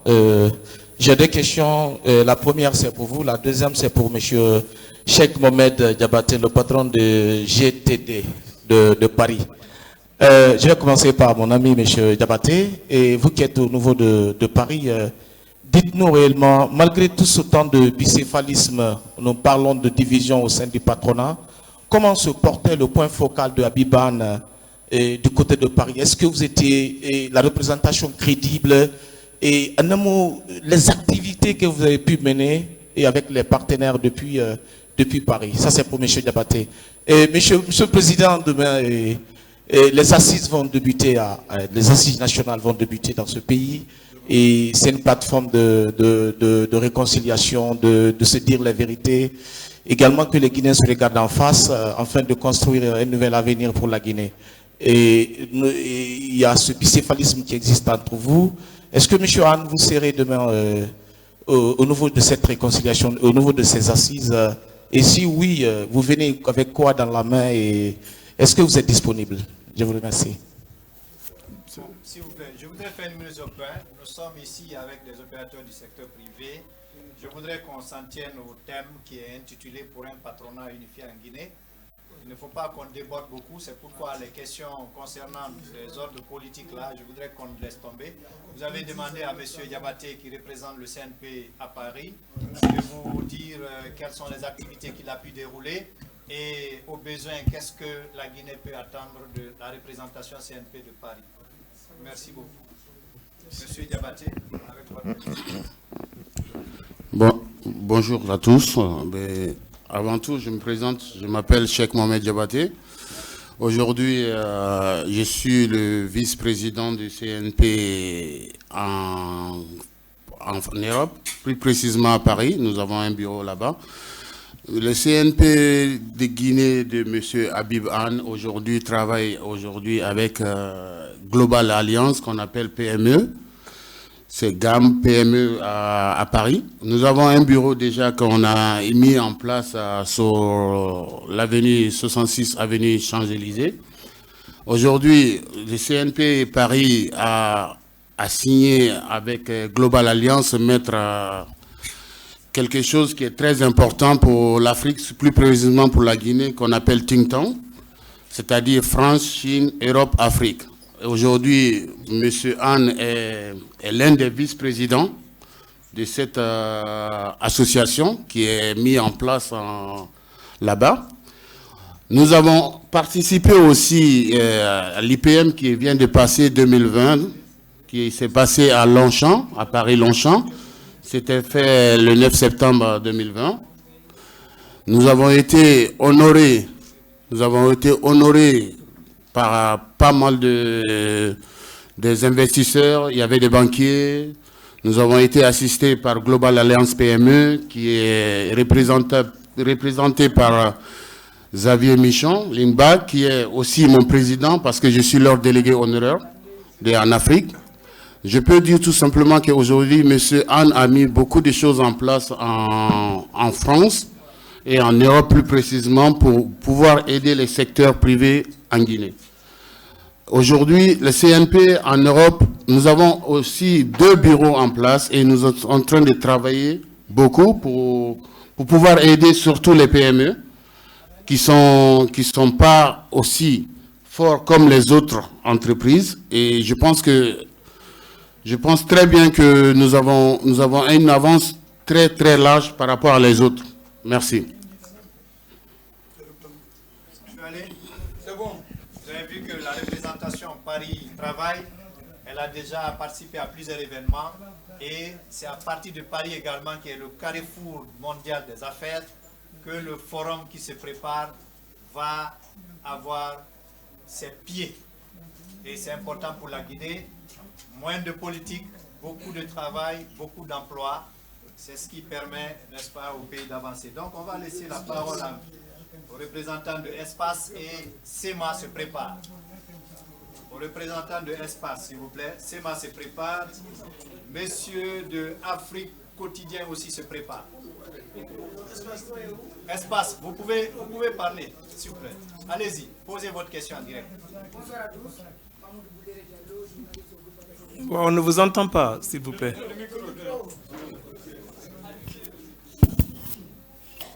Bonsoir à tous. Je suis Mamoudou Boulere Diallo, journaliste au groupe Adafo Média. J'ai une seule question, c'est relative à votre contrat social avec les citoyens. Je crois, comme les journalistes, nous travaillons tous pour les citoyens, mais à chaque fois qu'il y a un problème, c'est à ces citoyens de serrer la ceinture. Et on annonce bientôt l'augmentation des prix du carburant. Nous vivons une période exceptionnelle. On parle des répercussions de la guerre en Ukraine ici, on parle du coronavirus. Quel sera le du patronat pour soutenir la transition et les citoyens dans cette période?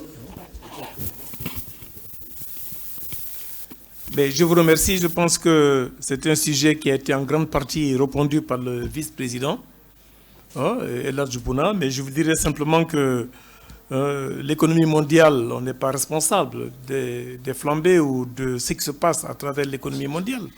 Tout ce qu'on peut, c'est d'évoluer en fonction des contextes et d'essayer de rapprocher le gouvernement à chaque fois qu'il y a des changements pour que des mesures soient prises de façon à faciliter la productivité, à éviter que des conséquences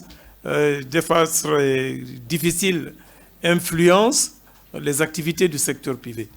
Mais lorsqu'on ne maîtrise pas certains paramètres, notamment les flambées du prix du carburant, tout ce qu'on peut, c'est de s'aligner et de rester à côté du gouvernement pour voir quelles sont les mesures que le gouvernement prendrait pour essayer de s'adapter et de trouver les solutions qui s'imposent. Mais du reste, nous ne pouvons que jusqu'à présent féliciter le gouvernement parce que, imaginez-vous, ils ont été les premiers à baisser le prix du carburant. Ça, il ne faut pas l'oublier. Donc, si la tendance conduit aujourd'hui à aller au-delà, il faudrait bien que tout le monde comprenne que c'est des circonstances contextuelles. Ce qui doit conduire tout le monde à accepter le principe d'aller avec le gouvernement parce que c'est des Guinéens comme nous et ils ne veulent que du bien du peuple de Guinée. Merci beaucoup, Monsieur le Président. Nous allons donc passer la parole à SEMA. SEMA pour les langues nationales. Malik de Afrique Quotidien se prépare. Sambégou, Guinée 7/7 aussi. SEMA, votre question s'il vous plaît.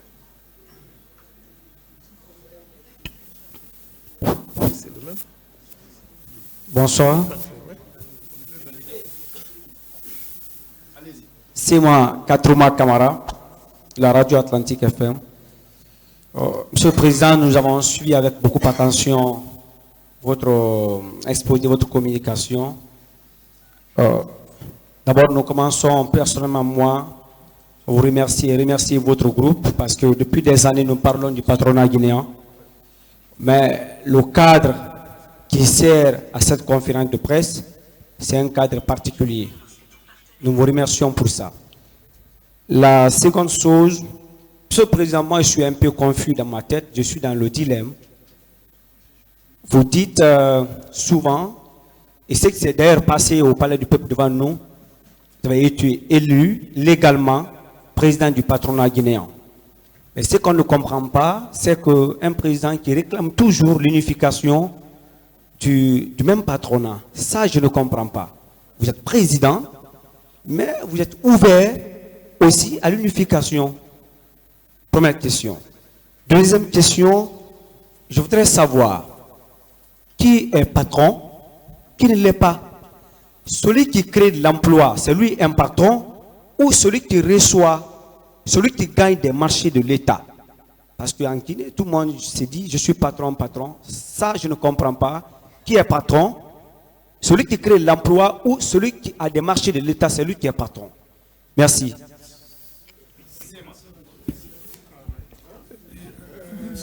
Je vous remercie. Je vous dirais simplement que cette cacophonie n'a pas servi au patronat guinéen. Ce malentendu n'a pas aidé le peuple de Guinée, n'a pas aidé le patronat guinéen. Le patron, c'est celui qui se sent responsable de ses employés, c'est celui qui crée des emplois. C'est celui-là le patron. Je vous ai dit d'entrée de jeu tout à l'heure que tu peux avoir personnellement toutes les fortunes du monde, mais on peut dire que tu es un homme riche. Mais tu n'incarnes pas les vertus d'un leadership d'un patronat. C'est ça la différence. Un leadership d'un patronat, c'est celui qui qui vit avec les préoccupations du patronat, les préoccupations des différentes branches du secteur privé. Nous avons été élus, certes. Nous tendons la main à ce que tout le monde soit là. Parce que je vous dirais que dans l'histoire du patronat, vous avez dû savoir qu'au moment où Eladj Mamadou Sylla prenait la tête du patronat, il n'y avait qu'un seul patronat. Il n'y avait pas deux patronats. Le Conseil national du patronat guinéen, c'est l'institution reconnue à travers le monde. C'est comme dans les autres pays. C'est la mauvaise gestion, l'incompréhension pendant ce processus qui a conduit à la déconfiture, comme je le dis souvent, du Conseil national du patronat guinéen. C'est ce qui a conduit à la mise en place de la CEPEG et plus tard le PAG. C'est ça le problème qu'il y a eu au niveau du secteur privé guinéen. Parlant de la suite, je dirais que tous ceux qui œuvrent aujourd'hui au niveau du secteur privé sont conscients qu'ils ne sont pas partie prenante à ce qui se passe. Ce n'est pas une personne ou deux qui représentent le secteur privé guinéen. C'est une composante des acteurs dans différentes branches socio-professionnelles qui représentent le patronat guinéen. La vision que nous avons, c'est d'amener tout le monde, qu'on soit élu ou pas, qu'on soit dans le même groupe ou pas, d'être consensuel et de comprendre que chacun peut un peu. C'est cette unification qui peut aider. Alors, je dirais simplement que lorsque des fois, on s'aventure à dire, voilà, j'ai tel courrier venant de l'OIE, j'ai tel courrier venant de l'OIT, c'est ce qui conduit aujourd'hui à dire que je suis légitime ou pas. Qui légitime un patronat? Qui a qualité de légitimer un bureau? Qui a qualité de parler de la représentativité d'un patronat? Ce n'est pas le gouvernement. Ce sont les fédérations patronales membres. Les fédérations patronales membres seules peuvent se réunir et élire un président. Les autres entités qui sont à l'étranger, la FOPAO, elle est sous-régionale. Qui est reconnu au niveau de la FOPAO? C'est le CNP. On devait demander là, entre le CNP, la CEPEG, le PAG et d'autres, qui est officiellement enregistré au niveau de la FOPAO. La FOPAO, c'est une fêtière de la sous-région. C'est le CNP. C'est exactement la même chose au niveau de l'OIE. L'OIE, c'est une ONG affiliée aux Nations Unies, affiliée au monde du travail. Là également, c'est le CNP. Ce n'est pas le PAG, ce n'est pas la CEPEG. Au niveau de l'OIT, c'est l'Organisation internationale du travail qui protège, et de façon très normale et légale, le monde des employeurs et le monde des employés. Une instance qui est suivie par le bureau, le BIT. Je vais vous faire une confidence, je vais vous le dire. Nous avons saisi officiellement l'OIT. Nous avons transmis à l'OIT le dossier complet du patronat. L'OIT s'est réuni au centenaire du patronat. Écoutez très bien. Ils ont examiné le dossier du CNP Guinée. La saisine a été faite par moi et le bureau exécutif. Ce sont des professionnels, des cadres, des professionnels du monde du travail qui ont été saisis. Après que moi, j'ai été reçu 2 fois. J'ai été reçu avec Eladj Diallo, qui est ici présent. Non? Et Mme Baldé, qui était avec moi. Lorsqu'ils ont examiné la problématique et les contours qu'il y a par des vices de forme, des tenues ou des élections ou des soi-disant élections en Guinée, ils ont décidé de suspendre la Guinée. Parce qu'ils n'aiment pas ces cacophonies comme ça. C'est moi qui ai intervenu pour dire non, ne suspendez pas la Guinée, laissez-moi mettre une commission de conciliation de façon à amener tout le monde à accepter le principe. Ça a été fait à ma demande. C'est en ce moment que nous avons mis en place ici une commission de conciliation, de mobilisation du secteur privé, composé par les sages qui sont ici présents. Elhadj Diané, Elhadj Souma, Elhadj Gaussou et tout autre. Et une équipe de Diané, tous les autres qui suivent. Le résultat de l'examen du dossier, puisqu'ils ont été informés des décisions judiciaires qui ont annulé le congrès de M. Kaba Guiter.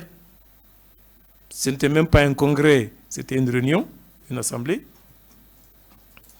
Et à l'occasion, il y avait même des huissiers de justice qui étaient là pour notifier l'interdiction de tenue de ce congrès.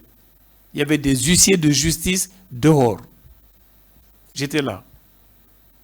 J'ai posé la question à tout le monde, pourquoi on est là, on parle d'une retrouvaille. Je vois des huissiers de justice dehors avec des gens de la sécurité. J'ai posé la question. Tous ceux qui étaient dans la salle, qui étaient présents ce jour-là, peuvent le témoigner. Comment on peut tenir dans une confusion pareille une retrouvaille? Non. Toutes les décisions qui devaient être prises étaient dans une irrégularité et une illégalité absolue. Ce qui a conduit au gouvernement de prendre des mesures pour aller vers la mise en place d'un congrès. Pour revenir sur le sujet, lorsqu'ils ont tenu compte, le bureau de l'OIT, je dis c'est l'instance suprême du monde du travail, ils ont tenu compte des décisions qui ont annulé le congrès, des contradictions qu'il y a entre le Premier ministre qui l'a confirmé, le ministre de la Justice qui l'a confirmé, le ministre Damantan qui l'a confirmé et qui a encore saisi par d'autres voies. Ils m'ont écrit officiellement la suite de mon intervention et la suite de leur analyse. Et cet écrit est là. Je n'avais pas besoin de l'exhiber au vu et au su de tout le monde. Ce n'était pas nécessaire. Vous avez ici la lettre officielle de l'OIT. C'est l'Organisation internationale du travail. Ils m'ont écrit, je peux mettre à votre disposition pour que vous puissiez le parcourir. Ce courrier date du 18 juin 2019. Il est là. Il est adressé à qui? Je peux donner à quelqu'un de le lire. Ce courrier est adressé à Elhadj Mohamed Habib Anne, président du Conseil national du patronat guinéen. Je préfère même laisser le soin à quelqu'un d'autre le lire. Lisez-moi à qui le courrier a été officiellement adressé.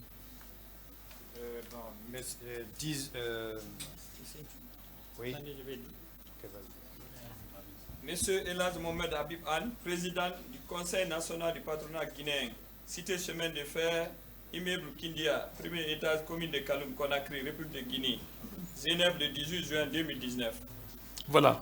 Lisez la sixième, lisez la 6e recommandation.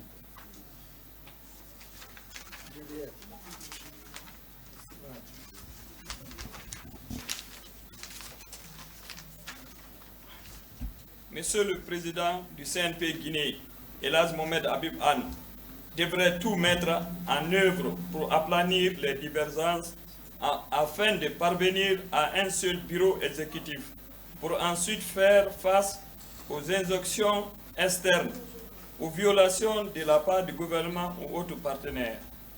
En finir avec la procédure judiciaire en cours qui empêche toute autre conclusion de la part du BIT. Voilà.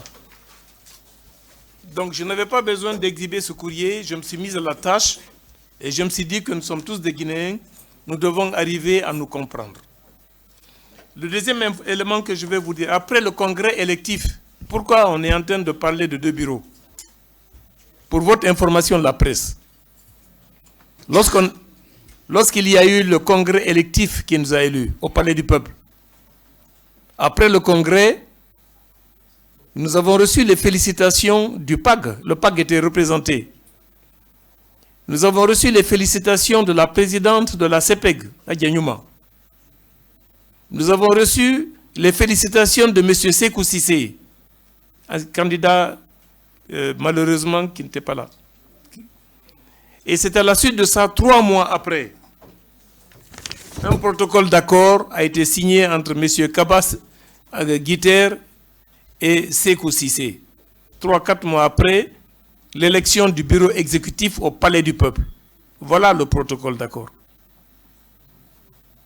Un protocole d'accord qui divise les prérogatives et qui confère une partie de ces prérogatives à Sékou Cissé, notamment le responsable de toute la logistique du patronat.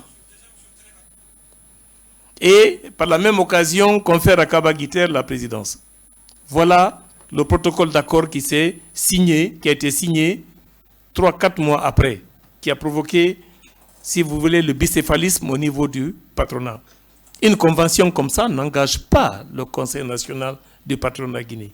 Une convention comme ça ne valide pas l'élection d'un bureau. C'est l'Assemblée générale élective qui a pour charge d'élire un bureau exécutif.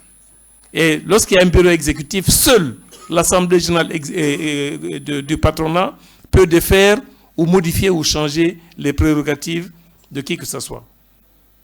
Voilà la triste réalité qui nous a conduit, nous, à dire, retrouvons-nous, le patronat n'est la propriété de personne, trouvons un consensus pour régler ce problème. Aujourd'hui, si on arrive à mettre en place un bureau, ne vous en doutez pas, depuis que nous avons saisi le BIT et nous ont écrit, on est en train de faire des efforts pour que nous arrivions à trouver une solution afin de régler le problème définitif du patronat en Guinée. Oui, merci beaucoup, merci. Monsieur le Président.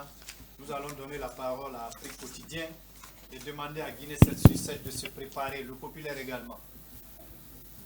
Abdoul Malik, s'il vous plaît. On va aller plus vite, on va prendre les 3 dernières questions là et partir. Merci beaucoup.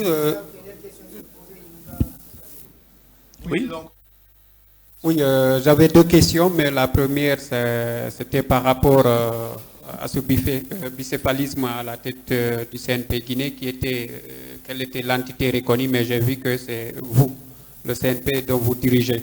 La seconde question, c'est est-ce que vous, puisqu'on a connu beaucoup d'opérateurs économiques quand même, qui avaient soutenu le 3e mandat du président Alpha Condé, est-ce que c'était votre cas pour bénéficier de marchés publics? Je voulais dire que je souhaite qu'on reste dans le cadre des activités économiques.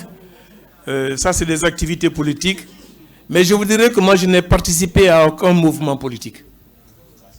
Je n'ai participé, je le dis et je le répète devant toute la presse, vous ne m'avez vu dans aucune assemblée d'un mouvement politique. Je n'ai été partisan d'aucun mouvement politique. J'ai le parti le plus important et le plus grand, c'est le secteur privé. Il commence par le port de Conakry, il finit à Yomou, à la frontière de la Guinée. Toute la composante du secteur privé, c'est le parti le plus important. Il gère la vie du Guinéen, il gère le quotidien du Guinéen, il décide de l'avenir de la Guinée. Si demain matin, nos amis qui font le pain disent qu'il n'y a pas de pain, je vous assure, c'est le meilleur parti politique qui puisse exister en Guinée. Oui, le président du patronat est là. Alors, ma mission, c'est de créer de l'emploi, développer des activités. Et c'est ça ma mission. Ce n'est pas de lutter contre des partis politiques. Mais par contre, toute la gouvernance, c'est des partenaires. Nous travaillons ensemble. Voilà, je vous remercie. Donc, merci pour la question. Le secteur privé, uniquement le secteur privé. Donnons la chance à Guinée 7/7 et aux populaires de poser les 2 dernières questions. Messieurs de Guinée 7/7. Ça a été répondu. Le populaire avec Léon.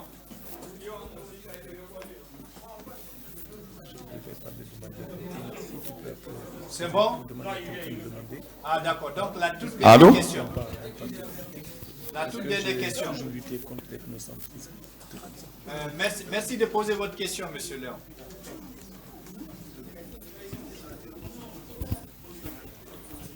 Allô? Vous vous levez s'il vous plaît. C'est Léon Collier du site lepopulaireguinéen.com. Monsieur le Président, quelle est votre vision de la composante des personnes qui doivent administrer quelle est votre vision? Quelle est votre vision de la composante des personnes qui doivent administrer le patronat unifié? est-ce des personnes qui sont au-dessus de toute soupçon ou des délinquants financiers? Et quelles en sont les conséquences de l'économie guinéenne? Sur l'économie guinéenne, c'est ça? D'accord, merci. Mais je vous dirais que je ne suis pas là et ça me gêne de parler de certains acteurs du secteur privé ou parler d'une délinquance financière ou des comportements malsains que certains s'y prêtent. Je demanderai simplement à l'ensemble des Guinéens d'accepter de travailler dans la plus grande transparence, de ne pas aller dans le sens qui permettrait de nuire l'économie de la Guinée. Tous les acteurs du secteur privé guinéen doivent s'obliger aux principes et aux règles du gouvernement.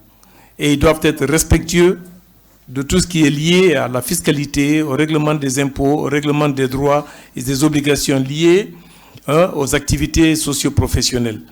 Celui qui s'aperçoit qu'il est dans une délinquance financière, mais les conséquences, c'est comme l'a dit le chef de l'État, il verra la grosse boussole qui pourrait l'accompagner. Maintenant, parlant de l'économie, je vous dirais que ça gangrène l'économie. Parce que l'État a financé des projets de développement. Et qu'est-ce qui lui permet de financer les projets de développement, notamment les routes, notamment les écoles, et tout ce qui s'ensuit, les centres de santé? C'est lorsque nous, du secteur privé, nous acceptons de payer ce qu'on a à payer vis-à-vis de l'État. Donc, lorsqu'on ne le paye pas, ou qu'on reçoive des marchés publics, qu'on reçoive du matériel, et qu'on les mette en exo, qu'on sorte le matériel et après qu'on les déploie à autre chose, je dirais que ça, ce n'est pas mon rôle, c'est le rôle de la douane. Je dirais les impôts, ce n'est pas mon rôle de leur apprendre ce qu'ils ont à faire, c'est à eux de jouer leur rôle. Je n'ai pas à rappeler ce qu'ils ont à faire. Moi, je dirais simplement que je suis tranquille dans ma conscience, je n'ai pas de marché public, je n'ai pas aujourd'hui à rentrer chez moi à dire que je ne dors pas, et je voudrais que tous les Guinéens soient dans une transparence comme ça. Les personnalités qui doivent représenter, pour finir votre question, c'est des personnalités crédibles, des personnalités respectables, des personnalités qui peuvent parler au nom du secteur privé guinéen, des personnalités qui n'ont pas à se cacher derrière le rideau fiscal, des personnalités qui doivent représenter le secteur privé et penser que le secteur privé, ce n'est pas eux seuls. C'est ça la représentativité du patronat guinéen. Merci beaucoup. Oui. Bon, je crois qu'avant de vous demander de conclure la conférence, je crois que M. Silla Khalil a une dernière question. Merci, Monsieur le Président. Je pense que j'ai la chance de poser la dernière question. Allô?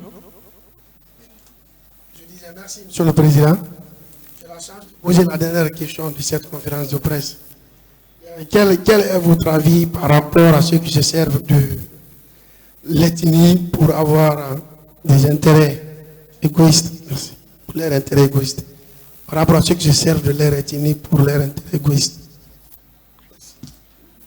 Mais écoutez, c'est un sujet qui est extrêmement important. On m'a toujours confondu à une couche sociale dans ce pays. On a cru que je suis Peul. On dit non, M. Hans, c'est un Peul. J'ai même entendu à un moment, on dit pourquoi laisser le patronat dans les mains d'un Peul. Ça a été dit, qu'on le dise ou pas, ça a été le cas. Mais j'ai la fierté de vous dire que moi, je ne suis pas un Peul. Moi, je suis un Mandingo. Moi, je suis tout couleur. La fierté de chacun, c'est de parler de ses origines. Moi, je suis tout couleur de Dinguiraye. Et de Dinguiraye, c'est au cœur du Mandingue. Mais permettez-moi également de vous dire que ma mère est Peul. Elle est Peul de Fouta. Elle est Peul de Mamou, de Poredaka particulièrement. Plus précisément d'ailleurs. Et moi, je suis né sur les montagnes de Fouta, donc de Poredaka. Et j'ai la fierté de dire que ma mère est Peul. Cette fierté m'accompagnera juste dans ma tombe. Je vous dirais simplement que le Guinéen qui se sent bien, qui se sent guinéen, c'est celui qui se trouve en soi. Celui qui trouve en soi qu'il est Soussou, qu'il est Peul, qu'il est Malinké et qu'il est forestier. Moi, je suis de Mandingue. Mon épouse est de Fouta. Ma mère de Labé. Ma mère est de Mamou. Je travaille à Conakry. Mais permettez-moi de vous donner une petite réflexion sur la Basse-Côte. Je l'ai dit à plusieurs occasions. Dieu a doté de la Basse-Côte des avantages qu'on ne peut pas ignorer, qui sont extraordinaires. Il faut peut-être le rappeler parce que des fois, on n'en parle pas, mais il faut en parler. Le port de la Guinée se trouve où? À Conakry. L'aéroport international de la Guinée se trouve où?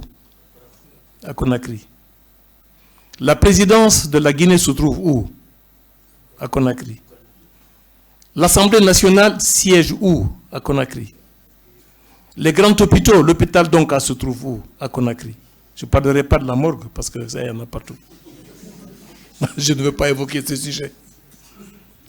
Donc, vous avez aujourd'hui des vertus qui permettent de prouver que la Basse-Côte réunit en son sein les plus grandes représentations sociales.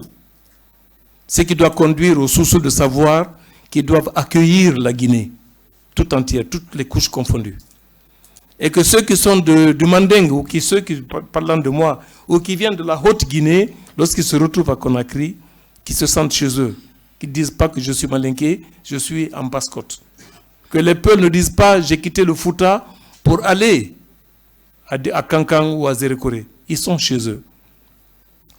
Pendant mon parcours, pour ne pas parler trop de certaines choses, je suis arrivé, M.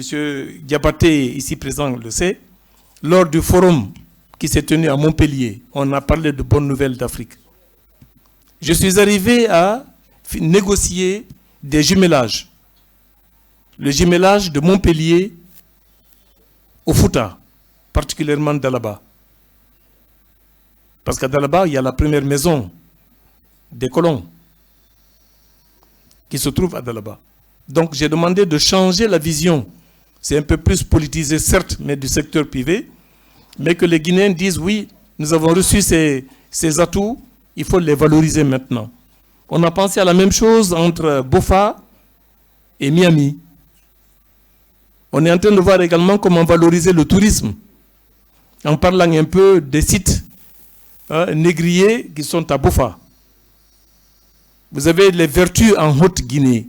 Donc, ma mission, qu'on me comprenne ou pas, c'est d'aller dans un sens positif. Que faire du secteur privé? Comment trouver des solutions, des pistes de solutions pour aider le secteur privé? Donc, tous ceux qui sont ici présents, je vous demande à la presse, à vous, tout en vous remerciant, de bien véhiculer les messages. Je ne suis pas quelqu'un qui gangrène ou qui crée des problèmes pour le secteur privé. Je suis celui qui veut œuvrer pour le bien du peuple de Guinée et pour le bien du secteur privé. Je vous remercie pour votre aimable attention. Merci beaucoup. Merci beaucoup. Vous avez vu, on a permis à tout le monde pratiquement de poser des questions. Et je voudrais demander au service protocolaire de bien vouloir commencer par le site internet, s'il vous plaît. Allô? Et voilà, après on va dire au revoir aux radios et aux télé, les journaux ensuite. Et encore une fois, merci beaucoup. Merci Elhadj. Merci à tous les membres du bureau exécutif, à tous ceux qui sont présents. On n'a pas présenté tous les membres du bureau du CNPG parce qu'il s'agit d'une conférence de presse. Mais à la vérité, quand vous aurez besoin, ils sont à votre disposition. Alors, la presse, vous avez M. Emmanuel, vous descendez le chaussée, s'il vous plaît. On commence par les sites internet, c'est ça? Vous recevez les journaux. Après les journaux, maintenant, s'il vous plaît, vous recevez les caméras et les télés. Voilà. Les radios, voilà, les radios et les télés. Merci beaucoup, Monsieur Emmanuel. S'il vous plaît, tout doucement.